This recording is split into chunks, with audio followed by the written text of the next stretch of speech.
Hey team, I'm Colonel Will Stranahan, Commander for the Rhode Island Wing of the Civil Air Patrol, and this is awesome that we get to gather online, maintaining our social distance, but not maintaining social disconnectedness.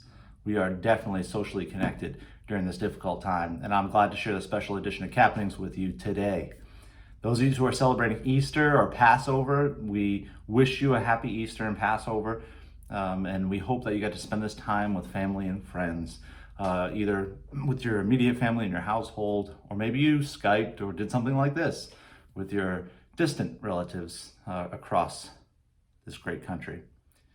Today, our team would like to share to you what's going on in Civil Air Patrol, what we're doing locally, and how you can have an impact here in the Rhode Island Wing of the Civil Air Patrol. But first, we're going to take it to our Vice Commander, Lieutenant Colonel Bob Gubala, who's going to tell us what is going on around CAP, mission-wise. Bob, take it away. Thank you, Colonel. True to form, the volunteers of Civil Air Patrol have stepped up once again, as we have time and time again over our 79-year history, without compensation or reward of any kind. Armed only with the knowledge that we're helping our fellow neighbors, our families, and friends during their time of greatest need.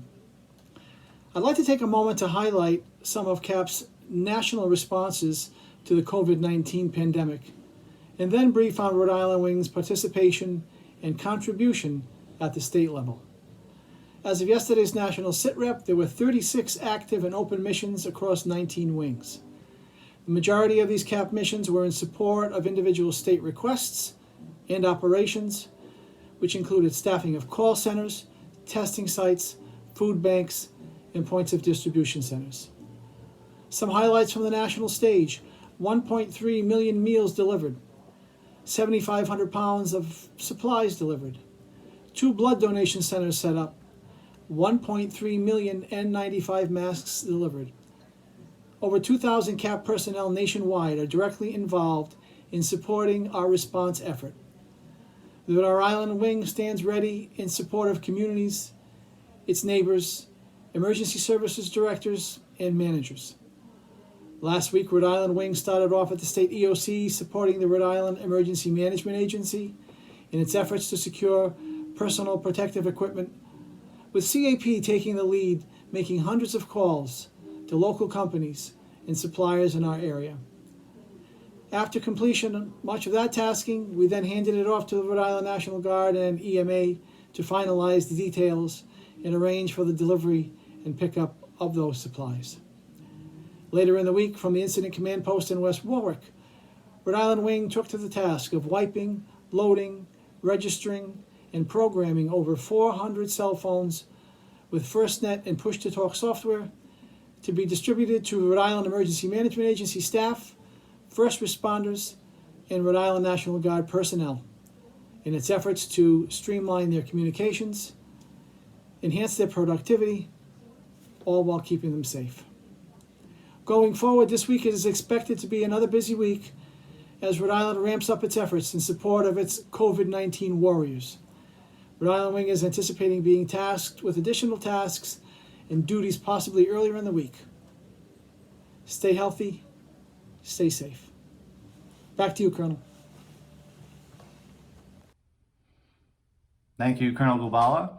And that is some awesome stuff, both nationally and locally. It's great to hear from you, and I'm hope you're doing well as well.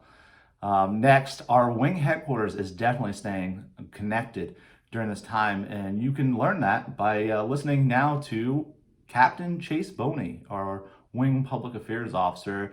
Captain Boney, nice to see you. What's going on across the wing? Hello everyone, my name is Captain Chase Boney, Public Affairs Officer for Rhode Island Wing Civil Air Patrol, and I'm here to talk to you today about how our Rhode Island Wing headquarters is continuing to serve our wing and our community during this unprecedented time. As Colonel Stranahan mentioned in his video yesterday, 100% of our squadrons in the Rhode Island Wing have transitioned to online meetings, and this also applies to our wing headquarters. Each and every one of our wing headquarters staff continues to meet regularly, and we remain committed to providing resources to our squadrons, the wing, and the community. We have also introduced online professional development opportunities for members of Rhode Island Wing, allowing them to take courses such as Training Leaders of Cadets, Squadron Leadership School, and others completely online. We believe that it is critical that we use this time to continue to improve our training and professional development so that we remain ready to serve our communities, state, and nation. Here in the Public Affairs Department, we remain committed to keeping everyone informed. Our Wing website and social media accounts remain fully up and running, and we are constantly posting the latest updates. So make sure to follow us on Facebook, Twitter, and Instagram to receive the latest information. As always, please feel free to reach out to us if you have any questions, comments, or concerns. Stay safe, stay healthy, stay connected, and Semper Vigilans. Thank you, Captain Boney. That's awesome stuff. And now let's bring it a little bit more local. Our Cadet Public Affairs Officer, Cadet Technical Sergeant Amy Hurst joins us on what's going on squadron-wise and how our squadrons are staying connected. Sergeant Hurst. Thank you, Colonel. Around the wing, squadrons have been using a combination of apps to stay connected. These include video chatting apps and group chats. This allows for meetings to take place at their usual time and for news and conversation to be passed around the squadron. Most squadrons are also taking advantage of the Present feature offered in both Zoom and Microsoft Teams. These appear to be the most popular apps around the squadron, probably because a lot of students are using them in their online daily learning at school. The Present feature allows one member in the chat to project their screen so that every other member in the chat can see it.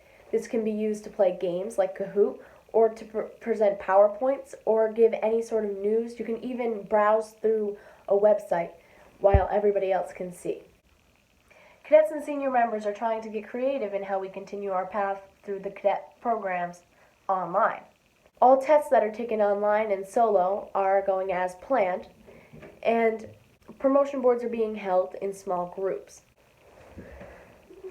That's how the Rhode Island Wing is staying connected. How are you staying connected? That's awesome stuff. Awesome stuff. And awesome, Cat. I'm glad that you're having fun with these videos. I'm glad that you're helping us stay connected with our squadrons across the Rhode Island Wing. Well, team, we're going to continue. Our announcement now is that we're going to continue with these videos. We're going to get more of you involved. And if you want to get involved, please contact your commander. We'd love to have you. We're going to try to do some live chats as well. I know what we're going to talk about over the next couple of videos is what our departments are doing. And I know they have some great things planned. A good opportunity for us to train virtually, and especially in emergency services capabilities. A great opportunity for cadet programs to advance, and even some fun, relaxed downtime. Maybe some games, maybe a game night on the video, but a lot coming down the pipe. Rhode Island Wing has not stopped. Our job has just gone virtual, and we're glad that you can join us. So that's it for this time. We'll see you on the next edition of CAPpenings. For now, stay healthy, stay safe, and stay engaged, and we'll see you soon.